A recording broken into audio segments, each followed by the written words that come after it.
दिवसात कमीत कमी 8 तास घराच्या बाहेर सोशल वर्कसाठी असतो. आम आदमी पार्टीला जो धक्कादायक निकाल आपल्या महाराष्ट्रामध्ये लागला 24चा, त्याची चाहूल आधीपासून लागली होती का, की त्यांना असं काही स्ट्रॅटेजी होती की आता आपण हे न लढवता नंतर काहीतरी वेगळं प्रिपरेशन करू, असं काही स्ट्रॅटेजी होती की त्यांना ऑलरेडी चाहूल लागली होती? पाय पाळण्यात कुणाला दिसले असते माझे, जर माझे वडील आमदार असते, खासदार असते किंवा काहीतरी माझं पॉलिटिकल बॅकग्राऊंड असलं असतं तर त्यांना 15 वर्षापूर्वी जेवढा कचरा पुण्यात नव्हता तेवढा कचरा आता पुण्यामध्ये आहे. कशामुळे आहे? तर असं आपण बघितलं की आपचे अनेक नेते पण सिसोडिया वगैरे जर आपण त्यांना पण अटक झाली, त्याच्या अजून एक आहेत म्हणजे त्यांना पण अटक झाली. मग ते पण त्यांना पण गोवण्यात आलं की त्यांनी ऍक्च्युअल काही गुन्हा केला होता. तर सर, अरविंद केजरीवाल यांचं नाव अनेक महिन्यांपासून फार चर्चेमध्ये आलं. त्यासोबत असं पण आपण ऐकलं की लोक म्हणतात की लोकसभेच्या इलेक्शन आधी त्यांनी बीजेपीच्या लोकांनी त्यांना फसवलं या लीकर केसमध्ये वगैरे. तर एक्झॅक्टली काय घडलंय या ह्याच्यात? महाराष्ट्राचा चिखल करून टाकले. अख्ख्या देशात सगळ्यात घाणेरडं राजकारण कोणत्या राज्यात होत असेल असं प्रश्न कुठे जर देशात तयार झाला असेल त्याचं उत्तर हे महाराष्ट्र आहे. हे काही सत्ताधारी पक्षांना आवडत नाही, त्यामुळे कुठेतरी अरविंद केजरीवालांनी या प्रकरणात अडकवायचं आणि त्यांना बाजूला करायचं. यालाच अटक केली ईडी सीबीआयने आणि 2-3 महिने त्यांना आतमध्ये ठेवलं त्यांना. आणि तुम्हाला बाहेर यायचं असेल तर तुम्ही सांगा की ह्याच्यामध्ये घोटाळा झालेला आहे आणि अरविंद केजरीवालांचं नाव घ्या म्हणतात. आणि खरंच ईव्हीएम वरती भारतातल्या 99% लोकांचा ईव्हीएम वरती आक्षेप आहे की अण्णा हजारेंमुळेच अरविंद केजरीवाल पुढे आहे. हा एकदम 100% हा गैरसमज आहे. एखाद्या मुख्यमंत्र्याला खरंच गैरव्यवहार करायचा तर फक्त 100 कोटीचा करेल. भारतातलं राजकारण एका व्यक्तीने बदलले, ते व्यक्तीचं नाव आहे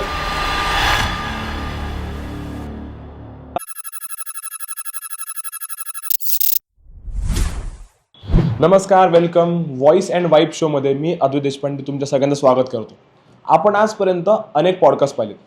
काही सायकोलॉजिकल आहे, काही फिलॉसॉफिकल आहे, काही मायथॉलॉजिकल आहे, लाईफबद्दल, लव्ह लाईफबद्दल अनेक पॉडकास्ट पाहिले. पण हा पॉडकास्ट पॉलिटिकल आहे, प्युअरली पॉलिटिकल. आता प्युअरली पॉलिटिकल यासाठी कारण आपण इकडे इन्व्हाइट करतो वेगवेगळ्या पक्षातील राजकीय नेत्यांना. त्यांना इन्व्हाइट करून आपण त्यांची गप्पा मारतो आणि समजून घेतो की त्यांचा राजकीय दृष्टिकोन काय आहे, त्यांचे अजेंडा काय आहेत, त्यांचे वेगळे सामाजिक किंवा राजकीय प्रवास काय आणि त्यांचा ओव्हरऑल महाराष्ट्राकडे बघायचा दृष्टिकोन काय. सो आजच्या आपल्या पॉडकास्टचे गेस्ट आहेत समाजातून आलेले, समाजाचं एक व्यक्तिमत्व, Nilesh Wanje sir. Hello sir, welcome.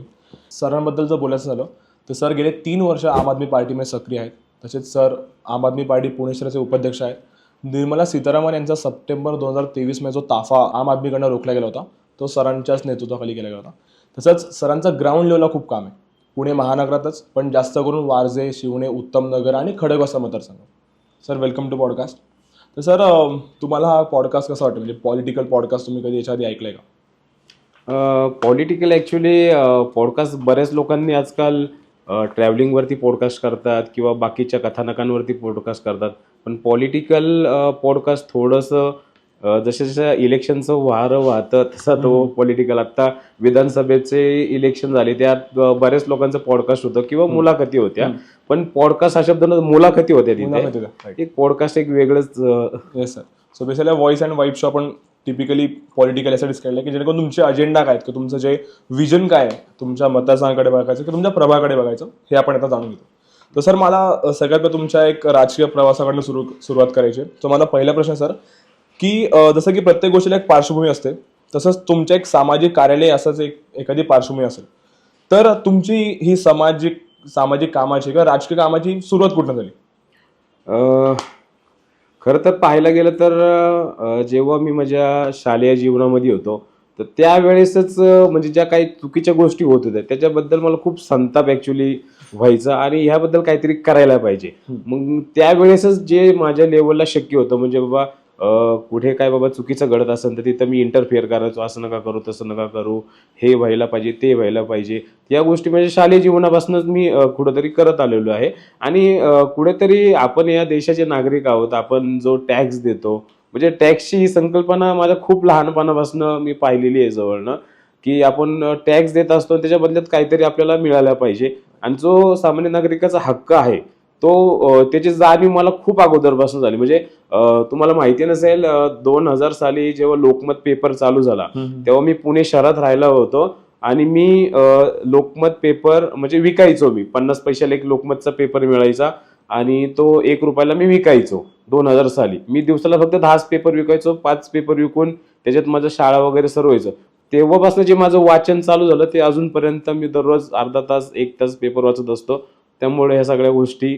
त्यामुळे तर सर तसं म्हणतात की बाळाचे पाय पाण्यात दिसतात, बरोबर. तुम्ही आता म्हणले की तुम्हाला लहानपणापासून काही गोष्टींचा राग यायचा किंवा तुम्हाला चुकीच्या गोष्टी दिसायच्या. तसं मग तुमच्या असं एक शालेय जीवनातली किंवा लहानपणीची एखादी आठवण की जे बघून तुम्हाला कसा खूप राग यायचा की हे समाजात खूप चुकीचं घडतंय आणि थांबलं पाहिजे किंवा मी मोठं होण्यावर काहीतरी केलं पाहिजे, असं एखादी तुमची एखादी आठवण छोटी? आता खरं तर जी म्हण आहे ना, मुलांचे पाय पाळण्यात दिसतात, खरं तर माझी पॉलिटिकल जी आवड होती किंवा मी काहीतरी करू शकतो, पाय पाळण्यात कुणाला दिसले असते माझे? जर माझे वडील आमदार असते, खासदार असते किंवा काहीतरी माझं पॉलिटिकल बॅकग्राऊंड असलं असतं तर त्यांना दिसलं असतं. तसं माझं काहीच नाही. मी खूप सामान्य घरातून पुढे आलेलो आहे आणि ज्या गोष्टी कुठंतरी व्हायला पाहिजे होत्या, म्हणजे की डॉक्टर बाबासाहेब आंबेडकरांनी संविधानामध्ये सांगितलेले की शिक्षण खूप गरजेचं आहे आणि ते पण मोफत चांगल्या दर्जाचं शिक्षण हे सर्वांना मिळायला पाहिजे. हे कुठंतरी मला खूपच होतं. खरं तर मला इंजिनिअरिंग करायचं होतं, पण मी एक ओपन कॅटेगरी मधून येतो मी आणि मला कोणत्याच प्रकारचं आरक्षण नाही, काही नाही त्याच्यामध्ये. त्यामुळे माझे ते इंजिनिअरिंग व्हायचे जे स्वप्न ते स्वप्नच राहिलं. त्या अनुषंगाने कुठेतरी बाबा आपण याच्यावरती खरंच काहीतरी काम करायला पाहिजे म्हणून मी टू बी फ्रँक एक शिक्षण आणि एक आरोग्य या ज्या गोष्टींसाठी मी खरं तर पॉलिटिक्स मध्ये आहे. सर असं म्हणतात की राजकारण म्हणजे लष्कराच्या भाकऱ्या भाजणं, बरोबर. तर आम्ही तुम्हाला बघतो अनेक आंदोलनमध्ये असता किंवा अनेक सामाजिक कार्यामध्ये पण आम्ही तुम्हाला पाहिलं, सोशल मीडियावर पण तुम्ही बरेच ऍक्टिव्ह आहात. तर तुमची फॅमिली या गोष्टीला सपोर्ट करते? कारण फॅमिली सगळ्यात मोठा विरोध असतो की राजकारण म्हणजे नको, कारण आपण असं पाहिलंय की राजकारणी लोक फॅमिलीकडे कमी आणि कारण त्याचा सगळा जो ओढ जी त्यांची असते ती समाजाकडे असते. तर मग तुमचं फॅमिली तुम्हाला सपोर्ट करते का, की त्यांचा काय स्टँड आहे या सगळ्या सिनारीवर? तर याच्यामध्ये खरं सांगायचं म्हणलं टू बी फ्रँक तर फॅमिलीची दुहेरी याच्यामध्ये खरं तर मन असतं याच्यामध्ये की मी निलेश मांजळे अगोदर मी माझं छोटंसं काम धंदा पाहायचो, मी माझी फॅमिली पाहायचो. आता जे सोशल वर्क मी गेले 3 वर्षांपासून करतोय मी, त्याच्यामध्ये माझं इतकं म्हणजे मी दिवसात कमीत कमी 8 तास घराच्या बाहेर सोशल वर्कसाठी असतो. त्यामुळं हा 8 तास कुठला हा मी माझ्या फॅमिलीला स्पेंड करणारा वेळ होता. त्यामुळं ठीक आहे, माझी आई, माझी भाऊ, माझी बहीण वगैरे सगळे हे मला मदत करतात वगैरे, पण ह्याच्यामध्ये सगळ्यात मोठा रोल म्हणजे माझ्या जो बायकोचा असेल तो आहे. थोडी म्हणजे बायको थोडी म्हणजे असं रोज काही ना काही याच्यावरनं थोडंसं हे होतं की तुम्ही लोकांची कामं करता पण तुम्ही घरातली कामं करत नाही, पण ती बायको पण माझी समजून घेते. इव्हन आता पण मला या पॉडकास्टला यायचं होतं, मी कालच सांगितलं होतं असं असं माझं आहे, तर बायकोनेच माझी कपडे वगैरे काढून ठेवली होती. तुम्ही हे सॉक्स घाला, हे बूट घाला, जॅकेट घालायचं का नाही घालायचं. तर थोडं संमिश्र प्रतिसाद असतो. म्हणजे दोन्ही कडे सपोर्ट पण आहे आणि काही ठिकाणी तक्रार पण. बरोबर. तसं आता आपण जसं बघतो की आपण जर आपची पार्श्वभूमी पाहिली तर ते माननीय अण्णा हजारे यांच्यापासून त्यांनी ती हे केली होती.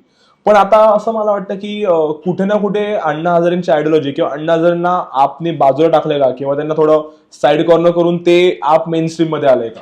कसं आहे माहितीये का, आपण महाराष्ट्रातले रहिवासी आहेत, अण्णा हजारे पण हे महाराष्ट्रातले रहिवासी आहेत. त्यामुळे तुम्हाला असं वाटतं की अण्णा हजारेंमुळेच अरविंद केजरीवाल पुढे आले, हा एकदम 100% हा गैरसमज आहे. अरविंद केजरीवाल यांचं इंडिया अगेन्स्ट करप्शन हे 2000 साली त्यांनी स्थापन केलेली संघटना आहे. त्यांना मॅग्सेसे पुरस्कार पण या सामाजिक कामासाठी मिळालेला आहे. त्याच्यामध्ये 2011ला एका आंदोलनामध्ये दोघं एकत्र आले. त्या आंदोलनात पुढे जाऊन झालं असं, म्हणजे हे खरं तर मी आम आदमी पार्टीचं एक पदाधिकारी म्हणून नाही, पण माझी जी माहिती आहे त्याप्रमाणे सांगतो मी की बऱ्याच लोकांना असं वाटतं की समाज बदलला पाहिजे, सिस्टीम बदलली पाहिजे, पण सिस्टीम मध्ये जाण्याचं धाडस कुणाचंच होत नाही. तर अरविंद केजरीवाल हे सिस्टीम मध्ये जाऊन आपण बदल घडून दाखवू, आपण सिस्टीम मध्ये जाऊ आणि बदल घडून दाखवू. कारण बदल हा बाहेर बसून बदल होऊ शकत नाही. तुम्हाला एखाद्या ठिकाणी बदल घडवायचे, तुम्हाला इथे इंटर करावंच लागतं. या विचारांचे अरविंद केजरीवालजी होते आणि त्यांनी दाखवलं पण. आता 10 वर्ष झाले दिल्लीमध्ये सत्ता आहे. जगातले मोठे मोठे राजकारणी आज दिल्ली सरकारचं खरं तर कौतुक करतात, तिथल्या शाळांचं कौतुक करतात. एक भारतामध्ये असं एक शहर एक नव्याने गेले 10 वर्षात नवीन हे झालंय, जिथे शिक्षण चांगलं आहे, तिथे आरोग्य सुविधा चांगली आहे, तिथली इकॉनॉमी पण चांगली आहे. बरीच लोकांना असं वाटतं सुविधा दिल्या म्हणजे इकॉनॉमी डाऊन होती, असं नाही. जे सरकार जे चालवणारा जो व्यक्ती असतो तो सरकार कशा पद्धतीने रेव्हेन्यू जनरेट करतो हे पण खूप महत्वाचं असतं. त्यामुळे हा दादांत गैरसमज आहे की अण्णा हजारे होते म्हणून अरविंद केजरीवाल, असं काही नाहीये. तसं जसं मी आता म्हणले की रेव्हेन्यू जनरेट होऊ शकतो, म्हणजे आपण त्यातनं करू शकतो. तर तुम्हाला असं वाटतं का की जे दिल्ली प्रोजेक्ट आहे तर ते महाराष्ट्रामध्ये आपण समहाऊ लागू करू शकतो किंवा समहाऊ आपण ते अप्लाय करू शकतो? त्यासाठी महाराष्ट्रात केजरीवाल होणं गरजेचं आहे. कारण काय माहितीये का याच्यामध्ये की एक मानसिकता असते की बाबा मला तुम्ही एक साधा मी तुम्हालाच एक प्रश्न विचारतो की माणूस या जगातून सोडून गेल्यानंतर जाताना 1 रुपया तर नेऊ शकतो का? नाही. मग इतकी लोक गैरव्यवहार करतात, इतका भ्रष्टाचार करतात, कोणासाठी करतात? तुमच्या प्रॉपर्ट्या सोडून जाता तुम्ही मागे, त्याच्या जागी चांगली कामं करा. चांगलं सरकार जर तुमच्या हातामध्ये आहे तर लोकांना चांगल्या सुविधा द्या. दिल्लीमध्ये अरविंद केजरीवाल किती चांगली कामं केलेली आहेत. तिथल्या शाळा मी स्वतः जाऊन फिरून आलेलो आहे. तिथल्या शाळांमध्ये शिक्षक खुश आहेत, त्या शाळेतली मुलं खुश आहेत, त्या शाळेतले शिपाई खुश आहेत आणि खूप चांगलं IIT मधून पासआउट त्यांच्या शाळेतली मुलं होतात. या सगळ्या गोष्टी महाराष्ट्रात लागू होऊ शकतात, पण ती मानसिकता आणि ती काम करण्याची तयारी आतापर्यंत महाराष्ट्रात कोणाच्यातच नाहीये. बरोबर. तसं आता तुम्ही पुण्यात गेले अनेक वर्ष ग्राउंड लेवलला काम करताय. तुम्ही अनेक पथदिवे असेल रस्ते किंवा तुम्ही अनेक प्रश्नांना तुम्ही सामोरे गेलात. तर साधारण काय परिस्थिती ग्राउंड लेवलला, काय असे काही प्रश्न तुम्हाला असं दिसतात की ते खूप मोठ्या प्रायोरिटीवर आपण ते सॉल्व्ह केले पाहिजे? ऍक्च्युली काय माहितीये का, आपण आपला परिसर किंवा आपला भाग, आपला प्रभाग, आपलं शहर नीट ठेवण्यासाठी आपण एका कंपनीला, पुणे महानगरपालिका जी आपल्या कराच्या बदल्यात आपल्याला सुविधा देते, पण अशी परिस्थिती आहे की बऱ्याच ठिकाणी ज्या गोष्टी त्यांनी प्रोव्हाइड करायला पाहिजेत त्या होतच नाही. म्हणजे काही पथदिवे 6-6 महिने बंद आहे. आता मी ज्या भागात वारजे शिवणे उत्तम नगर मध्ये मी जिथे काम करतो तिथे ग्रामपंचायत काळ म्हणजे 2015-16 काही स्ट्रीट लाईट लावलेले आहेत, पोल लावलेत फक्त, त्याच्यावर लाईटच नाहीये. अशी परिस्थिती आहे. काही ठिकाणी दवाखान्यांची परिस्थिती म्हणजे उत्तम नगर मध्ये एक लसीकरण केंद्र आहे, त्या लसीकरण केंद्रामध्ये 3 वर्ष लाईट नव्हती. 3 वर्ष म्हणजे ज्या लसीकरण केंद्रामध्ये नवजात शिशु जातात त्या लसीकरण केंद्रामध्ये खरं तर तिथे लसीकरण घेण्यासाठी बरेच लोकांची गर्दी असती. तिथं फॅन पाहिजे, लाईट पाहिजे, तिथे शेजारीच एक नाला आहे त्याच्यातनं साप वगैरे येतात. तर अशा परिस्थितीत लाईट वगैरे असणं खूप गरजेचं, पण तिथं लाईटच नव्हती तिथे. जेव्हा ही बाब माझ्या कानावर पडली ती प्रायोरिटी म्हणून मी तिथं लाईट लावून घेतली तिथे. आजही तिथला मीटर तिथलं सरकारने जर लाईट बिल नाही वाटत तर मला फोन येतो का, कारण तो मीटर मी सरकारकडनं सर्व डॉक्युमेंट MSEB ला सबमिट करून घेऊन दिले. त्याच्या व्यतिरिक्त जे गटार आहेत, रस्त्यांची अवस्था आहे, असे बरेच विषय आहेत जे आपल्या भागात वारजे शिवणे उत्तम नगरात एक जवळपास 33 गावाची समाविष्ट झालेली आहेत. त्यांच्यामध्ये हा खूप मोठ्या प्रमाणात प्रादुर्भाव आहे. ही समस्या तेथील नागरिकांना खूप मोठ्या प्रमाणात भेडसावत आहे. आता सर तुम्ही सांगितले की 33 गाव आता महानगरपालिकेमध्ये झाली, तर तुम्हाला असं वाटतं का की महानगरपालिका गावांचा समावेश करते पण ज्या एक्झिस्टिंग जे शहर आहे त्याच्यामध्ये सुधारणा होत नाहीयेत किंवा त्यांच्यातून बेसिक फॅसिलिटी पण पूर्ण होत नाहीत? कारण जसं तुम्ही म्हणले की शिवणे उत्तम नगर तिकडे रस्ता पण आत्ता झालाय, तर तो मीच पाहिलाय. तर तुमचं याच्यावर साधारण काय व्ह्यू आहे की असं तुम्हाला काय वाटतं की असं होतंय का की मेन प्रॉब्लेम झाल्या साईडला आणि आपण बाकीच्याच गोष्टी करत चाललोय? तुमच्या माहितीसाठी मी एक काही म्हणजे ह्या गोष्टी कोणी ओपनली बोलत नाही. या गोष्टी काही गावं समाविष्ट व्हायला तयार नव्हती, पण काही ज्या गावातले नेते मंडळी असतात तिथले जे रिअल इस्टेटचे भाव वाढण्यासाठी ते महानगरपालिकेमध्ये समाविष्ट करण्यासाठी मोठ्या प्रमाणामध्ये राजकीय नेत्यांच्या मागे लागतात आणि त्या अनुषंगाने हे होतं आणि हे 100% सत्य आहे. तुम्ही मार्केटमध्ये जर ह्या गोष्टी विचारल्या तर तुम्हाला सांगेल की ही खरी परिस्थिती असते तिथली. पण काय होतं त्याच्यामध्ये, तुमच्या त्या भागाचा काहीच विकास नसतो. तुम्ही महानगरपालिकेवरला त्या म्हणजे समाविष्ट केल्यानंतर महानगरपालिकेवरचा सुद्धा लोड वाढतो. ऍक्च्युली महानगरपालिकेची परिस्थिती अशी आहे की त्यांच्याकडे पण कामगार संख्या खूप अपुरी आहे. बरं, जे मनुष्यबळ आहे ते अकुशल आहे, काही कामचुकारही आहेत, अशी बरीच परिस्थिती आता आहे. त्यामुळं ह्याच्यामध्ये लोकांना वाटतं की लोकांना काही गोष्टी दिसत नाही, पण ज्या गोष्टी घडतात त्याच्या मागं काही लोकांचा हेतू वेगळा. तसं आता आपण बघतो की महाराष्ट्रामध्ये खूप पॉलिटिकल पक्ष आहेत, म्हणजे तुम्ही नाव घ्याल एवढे बोटावर मोजणके पण नाहीत. तर मग एवढ्या सगळ्यांमधनं असा एक पक्ष की जो आपल्या महाराष्ट्रामधला पण नाहीये, आम आदमी पार्टी, मग तोच का? ऍक्च्युली नाही, बऱ्याच लोकांना माहिती नाही, आम आदमी पक्षाची मुहूर्तमेढ ही पुणे शहरात औंध या ठिकाणी रोवली गेली. जेव्हा अण्णा हजारे आणि अरविंद केजरीवाल सरांनी दिल्लीमध्ये उपोषण केलं, त्यानंतर अरविंद केजरीवाल आम आदमी पक्षाची स्थापना करून आपण सिस्टीम मध्ये जाण्यासाठी निवडणूक लढवल्या पाहिजे याच्यावर ते ठाम होते. त्यावेळी त्यांच्या ज्या मिटिंग व्हायच्या ते अरविंद केजरीवाल सर औंधला राहायचे, त्यांचा स्टे तिथं असायचा आणि तिथून ते राळेगण सिद्धीला ये जा करायचे. शेवटी ज्या गोष्टी अण्णा हजारेंचा टोटल विरोध होता या गोष्टीसाठी की पॉलिटिकल पार्टी नाही, पण केजरीवाल सर म्हणले की आपण सिस्टीम मध्ये जाऊन बदल घडवायचा आहे. त्यामुळं ही आम आदमी पार्टीची मुहूर्तमेढ ही पुणे शहरात रोवली गेलेली आहे. बऱ्याच लोकांना माहिती नाहीये, त्यांनी हे नमूद करा. पण मग सर तिथेच की मग आम आदमी पार्टीच का? बाकी होतं, शिवसेना होती, बीजेपी होती, बरेच होत्या. बेसिकली मी मगाशीच तुम्हाला सांगितलं की मी शिक्षण आणि आरोग्य सुविधांसाठी राजकारणात आलेलो आहे. मला तुम्ही आता महाराष्ट्रात इतके पॉलिटिकल पार्टी महाराष्ट्रामध्ये आहे, त्यातील एक तरी पार्टीने शिक्षणासाठी, आरोग्य सुविधेसाठी, जनतेला हक्काच्या सुविधांसाठी कामं केलेली आहेत का? एक तरी पार्टी तुम्हाला आठवतीये का? किंवा जे आपले प्रेक्षक जे पाहत आहेत त्यांना आठवत आहे का? त्यांनी नक्कीच सांगावं. माझं उत्तर आहे तेच उत्तर तुम्हाला देतील. नक्कीच. तसं आता आपण बघितलं की इंडियन अलायन्स आता एक क्रिएट झाली. तर जे निर्णय वरिष्ठ नेते घेतात की समजा आता त्यांचं ठरलं की इंडियन अलायन्स करायची आहे आणि आम आदमी पार्टीने अनेक बरेच पक्ष एकत्र आले, तर याचा ग्राउंड लेवलला तुम्हाला अशा कोणत्या समस्या किंवा तुम्हाला असे कोणते चॅलेंजेस त्यांना फेस करावे लागतात किंवा तुम्हाला कोणता ग्राउंड लेवलला प्रॉब्लेम येतो का? ग्राउंड लेवलला आता जेव्हा अलायन्स होते तेव्हा साहजिकच आहे की आपलं शीट हे दुसऱ्याला जाणार. आणि जेणेकरून आता विधानसभेला पाहिलं तर मी पण काम करत होतो विधानसभेच्या दृष्टिकोनातनं. आपल्या भागातले बरेच प्रश्न आहेत, प्रश्न खडकवासल्याचे, म्हणून माझी फेसबुकला पण बरेच डिटेलमध्ये व्हिडिओ आहेत की काय काय समस्या आहे खडकवासल्यामध्ये. तर काम करत होतो आणि त्या अनुषंगाने जे संघटन आम्ही एक निर्माण केलं होतं. तर जेव्हा वरिष्ठ म्हणतात अलायन्स करायची आणि त्यातही अलायन्स करून आपण काहीच नाही लढायचं, कारण आम आदमी पार्टी हा राष्ट्रीय पक्ष आहे. आत्ताच्या घडीला महाराष्ट्रामध्ये ऍक्टिव्ह असणाऱ्या पक्षांमध्ये एक तर भाजप आहे, काँग्रेस आहे, हेच दोन पक्ष सध्याच्या घडीला राष्ट्रीय पक्ष आहे. त्यानंतर आहे आम आदमी पक्ष. आणि आम आदमी पक्षाचं महाराष्ट्रात बऱ्यापैकी चांगलं जाळं आहे, कार्यकर्ते आहेत. तर असा राष्ट्रीय पक्ष डायरेक्ट म्हणतो की आम्हाला इलेक्शनच म्हणजे आपण इलेक्शन लढवायची नाही, तर थोडंसं आम्ही नाराज होतो, आमचे कार्यकर्ते नाराज होतात. पण शेवटी काय आहे, शेवटी आम आदमी पक्ष उभा राहणार, आम्हाला काही मतं भेटणार. त्यानंतर इंडिया अलायन्स मधले जर आम्ही नसतो तर काँग्रेस, शिवसेना, त्यानंतर राष्ट्रवादी पवारसाहेब, तर ह्यांची जी शीटं पडली असती तर त्याला कारणीभूत आम्ही ठरलो असतो. बरोबर. आणि आपल्या मतांची विभागणी न होता जे सध्या महाराष्ट्रामध्ये तुम्ही पाहिलं असेल की किती वाताहत महाराष्ट्राचा चिखल करून टाकले. अख्ख्या देशात सगळ्यात घाणेरडं राजकारण कोणत्या राज्यात होत असेल असा प्रश्न कुठे जर देशात तयार झाला असेल, त्याचं उत्तर हे महाराष्ट्र आहे.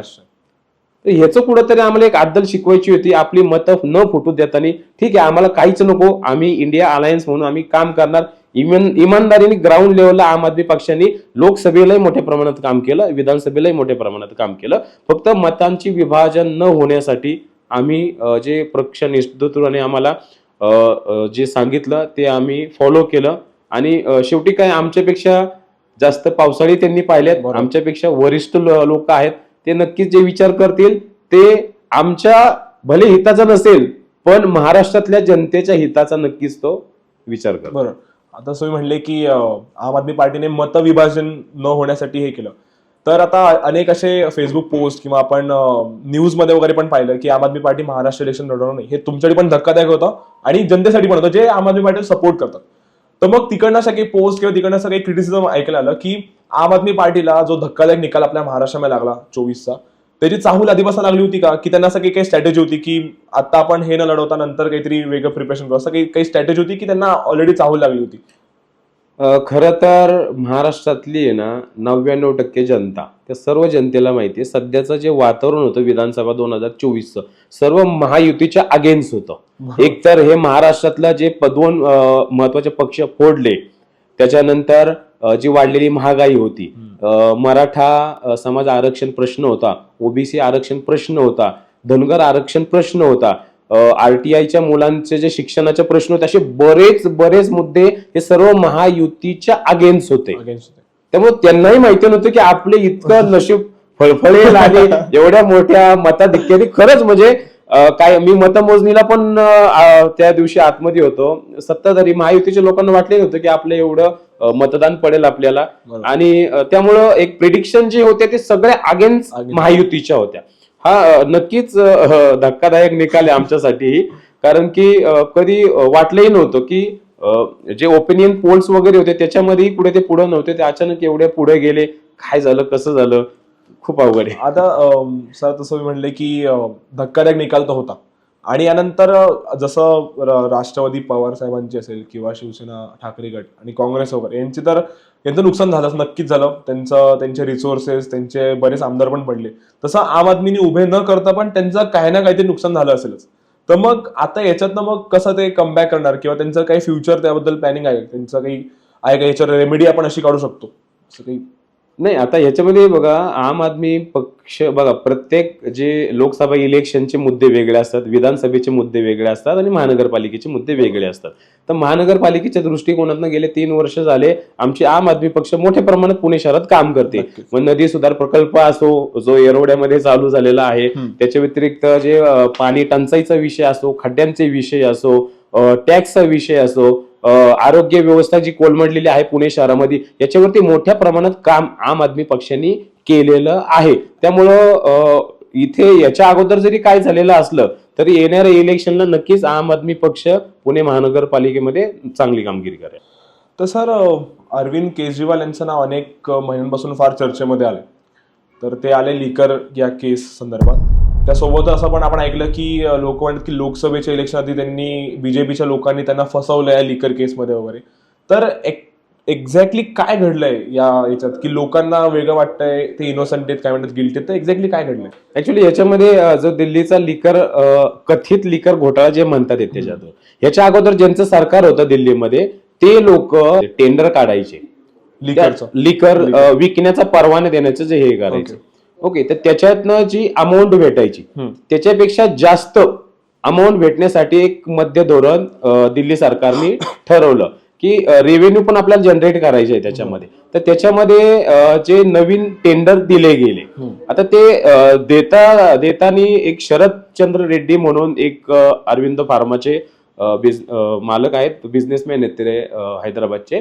तर त्यांना याचं टेंडर भेटलं आणि त्या टेंडरमध्ये अगोदरच्या गव्हर्नमेंटला समजा जी अमाऊंट भेटायची त्याच्या दुप्पट अमाऊंट दिल्ली सरकारला या नवीन टेंडर मध्ये भेटली. आता याच्यामधून सरकारचा तर फायदा झाला, पण अरविंद केजरीवालांना कसं गोत्यात आणायचं, कसं त्यांना अडकवायचं, याच्यामध्ये असा विषय झाला की शरदचंद्र रेड्डी यालाच अटक केली ईडी सीबीआयने आणि 2-3 महिने त्यांना आतमध्ये ठेवलं त्यांना.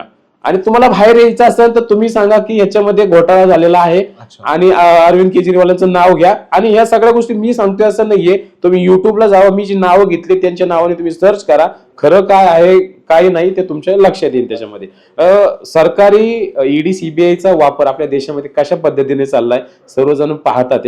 अशा पद्धतीने कुठे अरविंद केजरीवालांना अडकवलं गेलं. का अडकवलं गेलं? कारण सगळा देश यांच्या हातात आहेत, पण सगळ्या देशाचा कारभार ज्या दिल्लीतनं चालतो ते दिल्ली भारतीय जनता पार्टीच्या हातात नाहीये. याची खंत कुठंतरी त्यांच्या वरिष्ठ नेतृत्वाला आहे. त्यामुळे असे खोटे नाटे आरोप करायचे, प्रकरणं काढायची. तुम्हाला हे पण सांगतो की जेव्हा आरोप झाले त्यावेळेस कोणी म्हणत होतं 12,000 कोटीचा घोटाळा आहे, नंतर 1200 कोटीवर आले, नंतर 700 कोटीवरती आले आणि फायनली त्यांनी जे आरोपपत्र दाखल केलंय अरविंद केजरीवाल सरांवरती त्याच्यावरती त्यांनी सांगितलं की 100 कोटीचा घोटाळा आहे. तुम्ही मला सांगा, जो मुख्यमंत्री 70,000 कोटीचं बजेट, 70,000 कोटीचं बजेट छोटं बजेट नाही, एखाद्या मुख्यमंत्र्याला खरंच गैरव्यवहार करायचा तो फक्त 100 कोटीचा करेल? मला एक तुम्ही सांगा, आपल्या महाराष्ट्रात चालेल का? फक्त मुख्यमंत्री महाराष्ट्राचं बजेट 3 लाख कोटीचं आहे, चालेल का असं? तर सगळ्यांना माहिती आहे की यात त्यांना गोवण्यात आलेलं आहे. अरविंद केजरीवालांनी जे या देशामध्ये जे नवीन राजकारण आणले, काम की राजनीती, चांगल्या शाळा द्या, चांगल्या सुविधा द्या, सगळ्यांना हक्काच्या सुविधा द्या. तर ही जे राजकारण आहे हे काही सत्ताधारी पक्षांना आवडत नाही. त्यामुळे कुठेतरी अरविंद केजरीवालांनी या प्रकरणात अडकवायचं आणि त्यांना बाजूला करायचं. पण सर आता जसं म्हणले की त्यांना अडकवण्यात आलं किंवा बीजेपी नाही केलं, तर असं आपण बघितलं की आपचे अनेक नेते पण सिसोडिया वगैरे जर आपण त्यांना पण अटक झाली, त्याच्या अजून एक आहेत म्हणते त्यांना पण अटक झाली. मग त्यांना पण गोवण्यात आलं की त्यांनी ऍक्च्युअल काही गुन्हा केला होता? आता सरकार तुम्हाला त्याच्यामध्ये हे सांगतो, एखादी पॉलिसी जेव्हा डिसाईड करतं तेव्हा एकटा मुख्यमंत्री डिसाईड नाही करत. त्या सरकारमधील महत्वाचे जे 4-5 मंत्री असतात ते याच्यावरती काम करतात खरं तर. आता त्याच्यामध्ये दिल्लीचा रेव्हेन्यू वाढवायचा होता. अगोदरचं सरकार फक्त टेंडर होते ते त्यांच्या नातेवाईकांना वगैरेच देत होतं, असे बरेच विषय त्याच्यामध्ये. तर याच्यामध्ये आता जे सरकार निर्णय घ्यायला होते याच्यामध्ये, तर ऑब्विसली ते सर्वांनाच याच्यामध्ये गोवलं. मनीष सिसोदियाने किती चांगल्या शाळा, म्हणजे इतक्या चांगल्या शाळा हे केल्या की डोनाल्ड ट्रम्प आता पुन्हा एकदा ते राष्ट्रपती झालेले आहेत अमेरिकेचे, जेव्हा त्यांची वाईफ येते इंडियामध्ये तेव्हा दिल्लीतल्या शाळा बघून खरंच ती म्हणती की हे भारत आहे. बरोबर. त्यांनाही आश्चर्यकारक होतं त्यांनाही. तर एक चांगलं कुठेतरी काम करणाऱ्या लोकांनाच नक्की गोवण्यात येते याच्यामध्ये. तसं आता मला अजून एक पुढचा प्रश्न असा विचारायचा आहे की आता जे आपचं जे नेतृत्व आहे, आता प्रत्येक जसं तुम्ही म्हणले की वरिष्ठ नेतृत्व ठरवतं की महाराष्ट्रामध्ये इलेक्शन लढायचे की नाही लढायचे किंवा काय, तसं आपचं नेतृत्व महाराष्ट्राकडे कसं बघतं, म्हणजे त्यांचा काय दृष्टिकोन आहे महाराष्ट्राकडे बघायचा? खरं तर महाराष्ट्राकडे पाहण्याचा गेल्या 5 वर्षात दृष्टिकोन दिल्लीच्या नेतृत्वाचाही बदललाय म्हणजे अजून की महाराष्ट्रामध्ये खरंच एक स्पेस एक जी तयार झालेली आहे. कारण पेस तयार झालेलीच आहे. आता तुम्ही पाहता की तेच पक्ष विरोधामध्ये आहे आणि तेच पक्ष सत्तेमध्ये आहे. बरोबर. इव्हन भाजप आणि काँग्रेसचं पण तुम्हाला मी सांगतो, एक भाऊ या पक्षात आहे, एक भाऊ त्या पक्षात आहे. त्यामुळं खरं बोलून जनतेचे कामं करणारा विरोधी पक्ष या महाराष्ट्रामध्ये राहिलेलाच नाही आता. त्यामुळे एक महाराष्ट्रामध्ये चांगली स्पेस आहे. जनतेला हक्काच्या सुविधा देण्यासाठी आम आदमी पार्टी खरंच चांगल्या पद्धतीने महाराष्ट्राकडे पाहत आहे. फक्त तिथे काही गोष्टी स्वतःही सॅक्रिफाईस करत आहे. म्हणजे विधानसभेला इलेक्शन आम्हाला लढायचे नाहीयेत, आम्ही लढणार नाहीयेत. तर ह्या गोष्टी कुठेतरी जनतेच्या भल्यासाठी हे निर्णय घ्यावे लागतात. बरोबर. तर आता सर महाराष्ट्रामध्ये एक योजना आली काही महिन्यांपूर्वी आणि तिने महाराष्ट्रात धुमाकूळ घातला.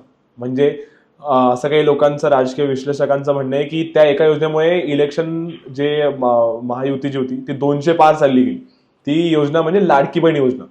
तर लाडकी बहीण योजना याकडे म्हणजे आपचा दृष्टिकोन काय किंवा आपचं याच्यावर काय म्हणणं आहे? खरं तर जे विश्लेषक आहेत किंवा आपले जे प्रेक्षक आहेत जे ही पॉडकास्ट पाहत आहेत त्यांना मी हे सांगू इच्छितो की लाडकी बहीण योजना ही भारतात सुरुवात कोणी केली?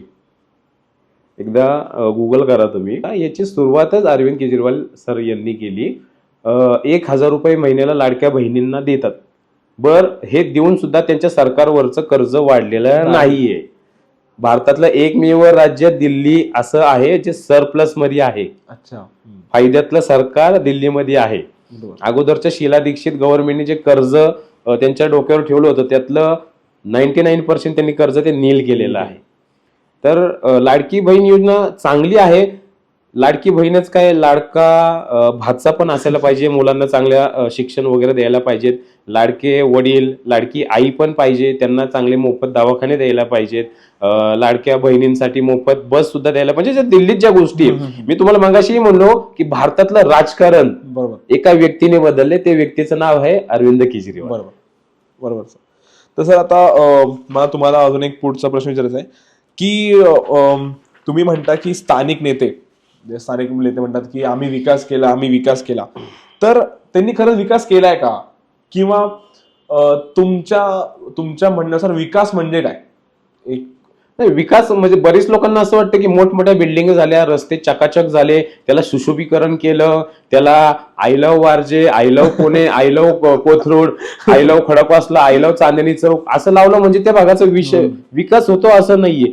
ठीक आहे, काही ठिकाणी चांगले रस्ते वगैरे आहेत हे मी मान्य करतो. पण काही ठिकाणी म्हणण्यापेक्षा 75% ठिकाणी ना रस्ते चांगले, ना गटार व्यवस्था आहे, ना आरोग्य व्यवस्था आहे. कचऱ्याचे ढेरच्या ढेर लागतात. म्हणजे माझा जन्मच या पुण्यातला आहे. 15 वर्षापूर्वी जेवढा कचरा पुण्यात नव्हता तेवढा कचरा आता पुण्यामध्ये आहे. कशामुळे आहे? नियोजनाचा अभाव. कचऱ्याचं जे वर्गीकरण व्हायला पाहिजे ते काही ठिकाणी होतं, काही ठिकाणी होत नाही. त्या कचऱ्यामधून जे ओला कचरा त्याच्यातनं कोळसा निर्मिती केला जाऊ शकतो, जो सुका कचरा आहे तो परत रिसायकल देऊन त्याच्यामध्ये रेव्हेन्यू जनरेट केला जाऊ शकतो. पण याचं काहीच नाही. आता आमच्या भागातले काही नेते म्हणतात आम्ही 500 कोटी 500 कोटी निधी आणलाय, 600 कोटी निधी आणलाय. त्याच भागातली जनता म्हणते की आमची तर जी ड्रेनेज लाईन 25 वर्षापूर्वी टाकली आहे त्यातली ती ड्रेनेज लाईन आता कंटिन्यू तुंबत असते. आमच्या भागातला जो रस्ता केला तो 10 वर्षापूर्वी केला डांबरी, आणि ते डांबराचा रस्ता अशा क्वालिटीचा केला की आता तिथला जो रस्ता आहे तो असं वाटतं की चंद्रावर गेलोय. म्हणजे वारजेमध्ये पोलीस चौकीच्या समोरनं जो रस्ता येतो ना, मला लिटरली दिवसाला 2 ते 3 फोन येतात की निलेश दादा तुम्ही त्याबाबत काहीतरी करा. तर याबाबत मी महानगरपालिकेला सांगितलेलं आहे. आता 1-2 दिवसात मी तिथं छोटे छोटे बॅनरही लावणार आहे की चंद्रावरच्या रस्त्यावरती आपले स्वागत आहे. आणि हे चंद्रावरचे रस्ते म्हणजे आपल्या भागाचा खरा विकास होय. नाही, कारण मी पण हे काही महिन्यांपूर्वी एक वृत्तपत्रामध्ये बातमी असली होती की आजकाल विकास काम म्हणजे फक्त इन्फ्रास्ट्रक्चर, म्हणजे पुण्यामध्ये इन्फ्रास्ट्रक्चर एकदम छान झालंय म्हणजे विकास झालाय असं खरंच नाही. आणि ही बातमी आली होती की पुण्यामध्ये फक्त इन्फ्रास्ट्रक्चर होत आहे, पण म्हणजे जे ग्राउंड लेवलची समस्या आहेत, मूलभूत समस्या आहेत, त्या अजून जशा तशा आहेत. आता अजून एक मला फार कॉन्ट्रोवर्शियल प्रश्न एक विचारायचा आहे की तो म्हणजे ईव्हीएम. आता आपण म्हणतोय की ईव्हीएम म्हणजे अनेक इंडियन अलायन्स म्हणते की ईव्हीएम हॅक झालं वगैरे. तर ईव्हीएम वर जे आरोप होत आहेत त्याबद्दल आपचं किंवा निलेश वांजे सरांचं म्हणणं नाही. याच्यावरती मी कॉपी पेस्ट करतो याचं उत्तर. आदरणीय पवार साहेबांनी खरं तर एक उत्तर आता विधानसभा झाल्यानंतर दिलं होतं. 2 राज्यांमध्ये इलेक्शन होते, झारखंड आणि महाराष्ट्र. तर झारखंडचं एवढं रेव्हेन्यू नाही, जीडीपी नाही, एवढं फोकसमध्ये नाहीये. तर ते राज्य कुठेतरी त्यांना दिलं आणि महाराष्ट्र राज्य त्यांच्याकडे ठेवलं असं ते म्हणतात. आणि खरंच ईव्हीएम वरती भारतातल्या 99% लोकांचा ईव्हीएम वरती आक्षेप आहे. एक निवडणूक अशी घ्या की तुमचा ईव्हीएम वर आक्षेप आहे का नाहीये. एक निवडणूक खरंच अशी घ्या आणि लोकांच्या याच्यासाठी एखादी निवडणूक तुम्ही हे करा ना. बरोबर. आता रिसेंटली आपल्या सांगलीमधील जी वाडी आपली काय त्या गावाचं नाव होतं एक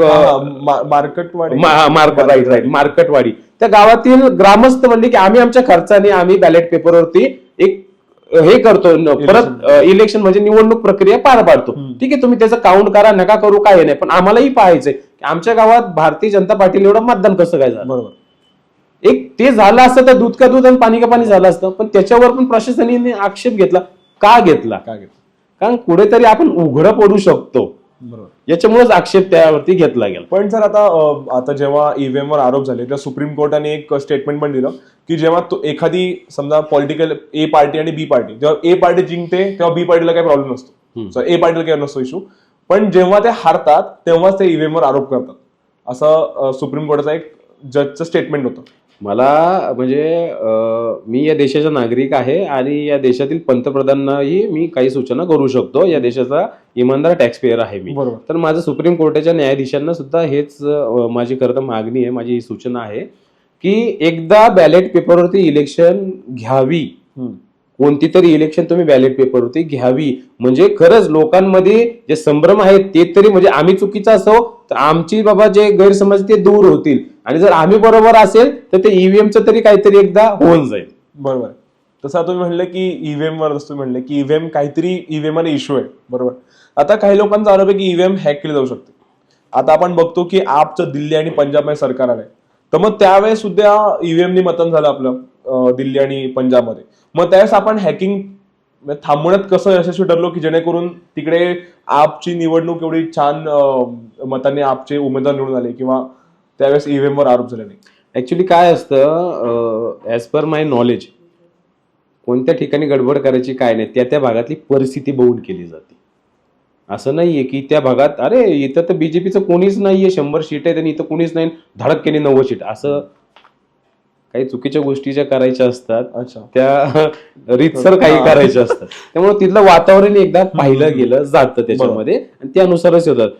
दिल्लीतली जनता म्हणजे तुमचं सगळं मुख्यालय स्थित आहे आणि दिल्लीतल्या जनतेने जर रोष त्यांचा ओढावला तर मग भविष्यात काही गोष्टी होऊ शकतात आणि त्या गोष्टी न होण्यासाठी बहुधा सरकार आता सर खडकवासला मतदारसंघात गेले 3 टर्म बीजेपीकडे होता आणि आता चौथ्या टर्मला पण बीजेपीने तो चांगल्या म्हणजे मताधिक्याने जिंकलाय. तर या 15 वर्षात किंवा जे आता 15 त्यांचं पोटनिवडणुकीनंतर निवडून आले होते, तर गेल्या 13 वगैरे वर्षात तिकडे खरंच विकास कामं झाली आहेत का? नाही, खरं तर भीमराव अण्णा तापकीर जे चौथ्यांदा आमदार झाले त्यांना माझ्या शुभेच्छा. आणि खूप साधा माणूस आहे, सोपा माणूस आहे आणि प्रामाणिक माणूस आहे. पण ज्या दृष्टिकोनातनं खरंच खडकवासल्याचा विकास व्हायला पाहिजे तो विकास खरंच झालेला नाहीये. म्हणजे ज्या पुणे शहराचा महाराष्ट्रातल्या म्हणजे आपण देशाच्या राजकारणामध्ये महाराष्ट्राची जीडीपी हे करतो, तसं महाराष्ट्रातल्या जीडीपी मध्ये तुमचं मुंबई 1 नंबरला येतं, 2 नंबरला पुणे येतं, 3 नंबरला नागपूर येतं. तर तुम्ही 2 नंबरची जीडीपी देणाऱ्या पुण्याला तुम्ही किती कोटीचा निधी देताय? तुम्ही जर त्याच सत्तेतले पक्ष बघितले तर त्यांचे नेते बीड, लातूर या बाकीच्या ठिकाणी 5-5, 6-6 हजार कोटीची कामं करतात. इव्हन बारामती पण आपण बारामतीमध्ये करतात. ठीक आहे, चांगल्या गोष्टी आहेत, पण त्याच पद्धतीने जो काही कामं व्हायला पाहिजे ते आमच्या खडकवासल्यात ती व्हायला पाहिजेत ना. पण ती झालेली नाहीयेत. तुम्ही जर बघितले तर कुठेतरी जनप्रतिनिधी संसदेमध्ये आपल्या मतदारसंघाची बाजू मांडायला कमी पडल्यामुळे जो निधी मिळायला पाहिजे तो निधी मिळत नाही. आणि याच्यामध्ये म्हणजे तुम्हाला मी ते आता विधानसभेला मी हे प्रश्न एक उपस्थित केले होते. नदीची अवस्था किती बिकट आहे. तुम्ही खडकवासला धरणापासून नदीची अवस्था पहा. ड्रेनेज धरण जिथं संपतं, जिथून पाणी सोडतात तिथून अर्धा किलोमीटरवरती तिथं ड्रेनेज मिक्स केलं जातं.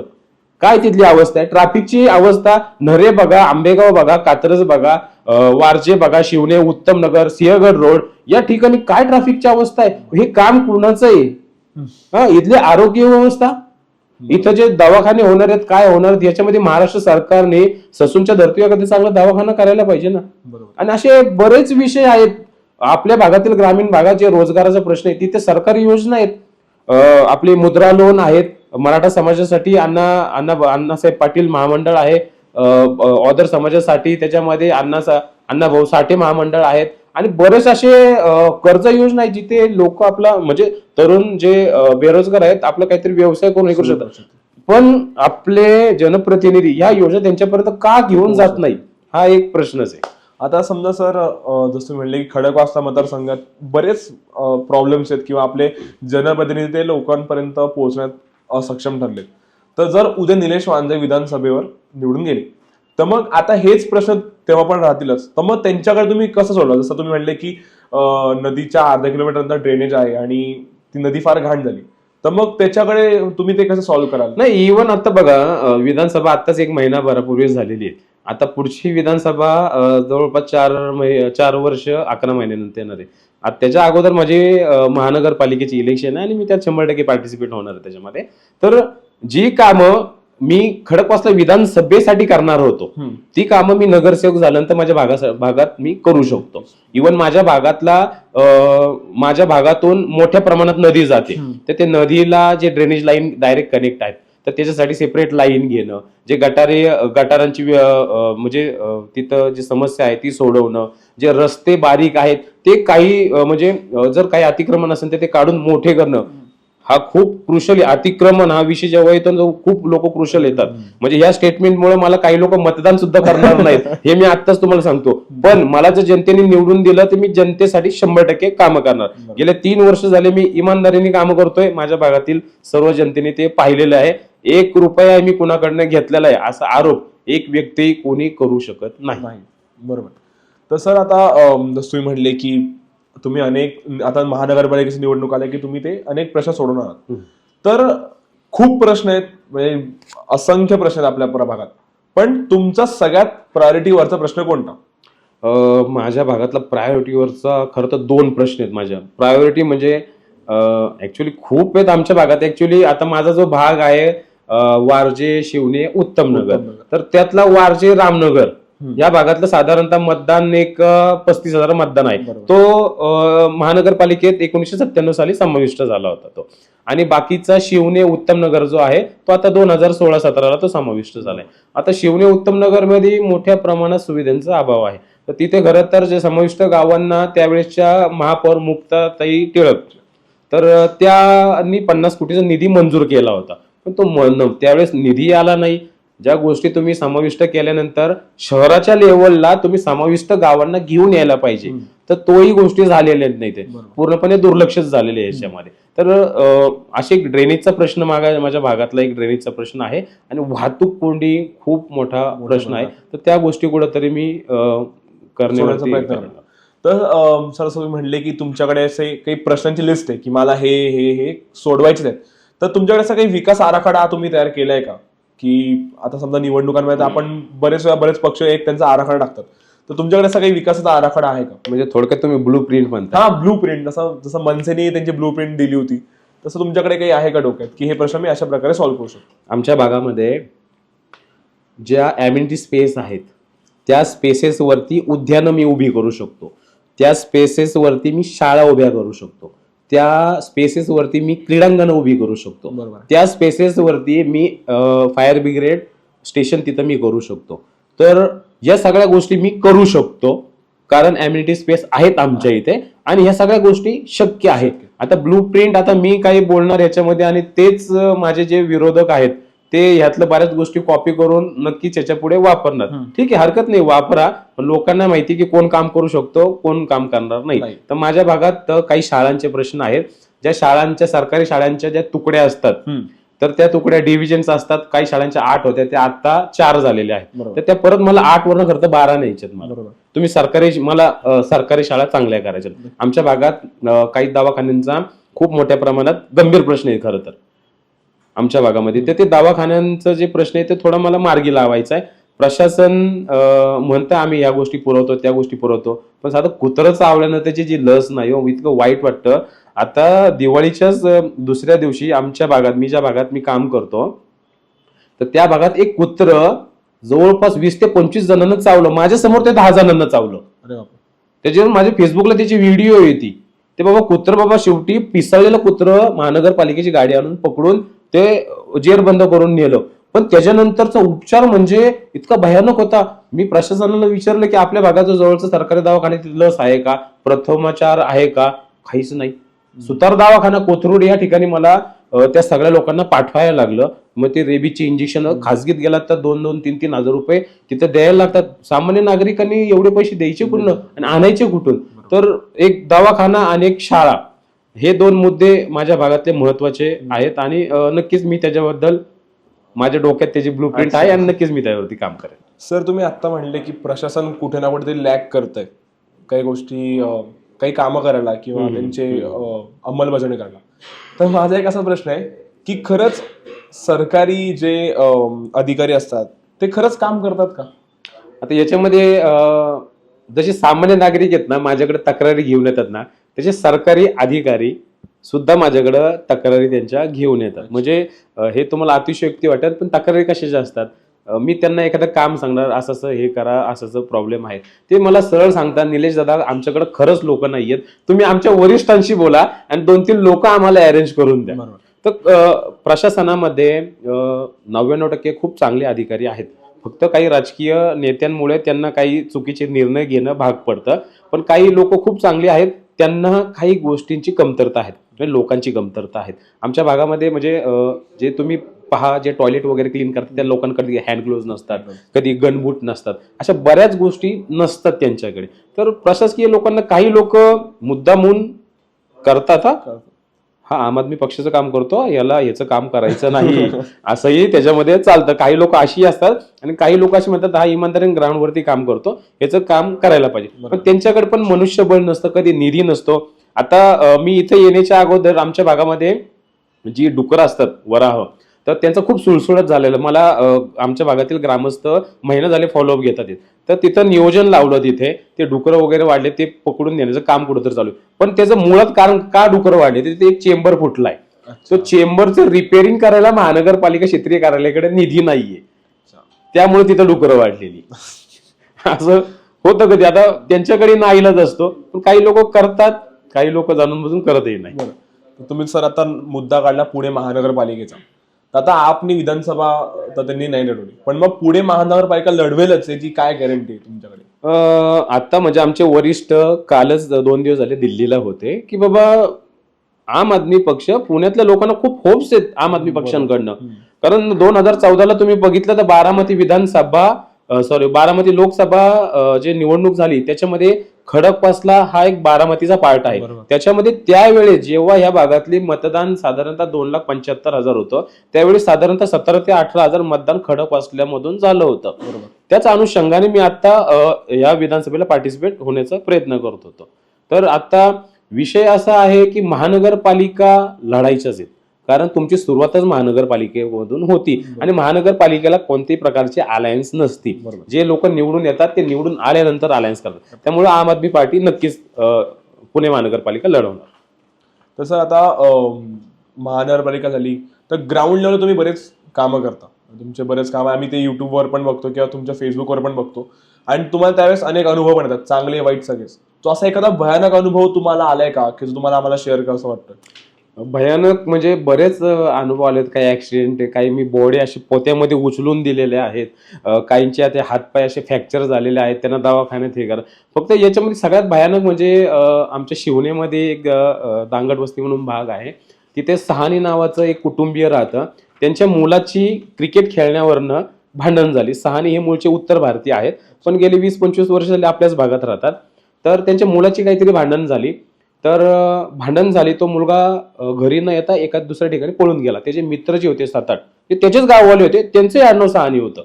तर ते त्याच्या घरी गेले. त्या मुलाची आई आणि त्याच्या 3 बहिणी त्यांना रॉडनी मारलं त्यांनी. आणि मला कोणाचाही कॉल आला की मी तात्काळ 5 मिनिटात त्या ठिकाणी पोहोचत असतो. पोलिसांच्या अगोदर मी त्या ठिकाणी पोहोचलो आणि इतकं सगळं रक्तबंबाळ. त्या मुलाने त्यांचा दरवाजा वगैरे असा त्या रॉडनी तोडला आणि आतमध्ये त्याच्या आईच्या डोक्यामध्ये वगैरे इतकं, म्हणजे मी सांगू नाही शकत, इतकी भयानक परिस्थिती होती. रक्ताचं असं सांडलं होतं, रक्ताची पाट असे त्या घरामध्ये होत्या. ते 2 जण खूप सिरियस होते. दीनानाथला घेऊन गेलो. एक थोडेसे डोकं हे झालं होतं, त्यांना लोकल जे हॉस्पिटल होते त्याच्यामध्येच हे केलं त्याच्यामध्ये. आणि तिथे म्हणजे पोलीस, मी गेल्यानंतर 5-1 मिनिटांनी पोलीस आले तिथे आणि पोलीसही म्हणतात अरे वा निलेश वंजाळ तुम्ही अगोदर. साहेब परिस्थिती काय म्हणलो, पण म्हणलो ज्यांनी हे कृत्य केलं त्यांना खरंच अजिबात सोडू नका. आणि त्यावेळेस मी पाहिलं ना, त्यावेळेस तिथली म्हणजे साधारणतः बिल्डिंग खाली 100 लोक होते, पण मदतीसाठी आपल्या समाजाचा किंवा लोकांचं खरंच हा खूप चुकीचं म्हणजे वागणं आहे. एखादा अपघात झाला तुम्ही बघायला गर्दी करता पण मदत करायला गर्दी करत नाही. असं खरंच करू नका. तुम्ही तिथे थोडीशी जरी मदत केली तर एखाद्याचा जीव वाचू शकतो. तर हा जे मी रक्त वगैरे पाहिलं, जे तिथे हत्यारं बघितले, दरवाजा तोडलाय ना, तो माझ्या आयुष्यातला खूप भयानक होता. असं खरंच असं प्रकार, अशी परिस्थिती कोणावरच ओढू नये. बरोबर, नक्की.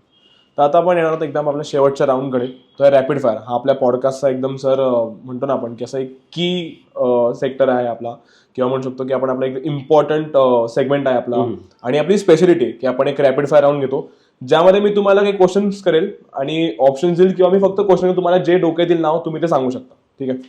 तर सर माझा पहिला प्रश्न आहे रॅपिड फायरचा, अतिशी सिंग की अरविंद केजरीवाल?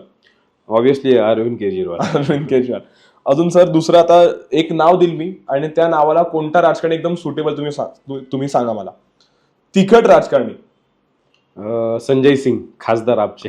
असं म्हणजे का त्यांचं असं की नाही, कारण त्यांचं तुम्ही पहा युट्यूबला, त्यांच्यासारखे तिखट प्रश्न म्हणजे भारताचे पंतप्रधान माननीय नरेंद्र मोदी यांना त्यांच्यासारखे तिखट प्रश्न कोणीच विचारलेले नाहीयेत. सर आता दुसरा मला एक आहे, बोलका पोपट. महाराष्ट्रातला गोपीचंद पडळकर. गोपीचंद का अख्ख्या महाराष्ट्राला माहिती. राजकारणातला चाणक्य. राजकारणातला चाणक्य माननीय पवार साहेब. फक्त पवार साहेबच? पवार साहेब खरंच चाणक्य आहेत. आणि आता एक नवीन चाणक्य महाराष्ट्रात उदयाच येतोय, म्हणजे देवेंद्र फडणवीस. की एवढी सगळी परिस्थिती अपोजिट होती, पण त्या चाणक्यांनी, जे नवीन चाणक्य निर्माण होते, त्यांनी काय डोकं चालवलं आणि एवढ्या 200+ जागा त्यांनी आणल्या. सर आता एक शेवटचा रॅपिड फायरचा प्रश्न, तुमचा राजकारणातला गुरु? अरविंद केजरीवाल. अरविंद, त्यांनी तुम्हाला इन्स्पायर केलं आणि त्यांनी जी दिशा दाखवली. माझ्यासारखा सामान्य मुलगा राजकारणात येण्याबद्दल कधीच विचार करू शकत नाही. त्यांनी जे आम आदमी पक्षाची स्थापना केली आणि चांगल्या लोकांनी राजकारणात का यावं हे त्यांनी सांगितल्यामुळेच माझ्यासारखे बरेच, मी व्यक्ती एकटाच नाही, तुम्हाला फक्त निलेश वांजळे दिसतोय. तुम्ही जर पाहिलं, लोक जे पाहण्याचा प्रयत्न केला, एखादा माणूस आहे का देव कुठे देव कुठे, एखाद्याने जर देव शोधण्याचा प्रयत्न केला ना तर त्याला देवही मिळतो. तसे आपल्या पुणे शहरात निलेश वांजळे सारखं चांगलं काम करणारे बरेच लोक आहे. तुमच्या भागात फक्त ते शोधा. नक्कीच.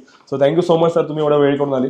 सो व्हॉइस आणि वाईब शो हा आपला जो आज सेगमेंट होता त्यात आपण निलेश सरांना इन्व्हाइट केलं आणि सरांनी वेळात वेळ काढून तिकडे आले आणि आपण जाणून घेतलं की एक्झॅक्टली काय परिस्थिती आहे आता ग्राउंडवर, किंवा लोकांचे काय प्रश्न आहेत, आपचे काय एजेंट, की निलेश सरांचं विजन काय आहे आपल्या प्रभाकडे बघायचं की विधानसभे त्यांच्या मतदारसंघाकडे बघायचं. सो थँक्यू सर, थँक्यू, तुम्ही आले इथे, तुम्ही वेळात वेळ करून आले.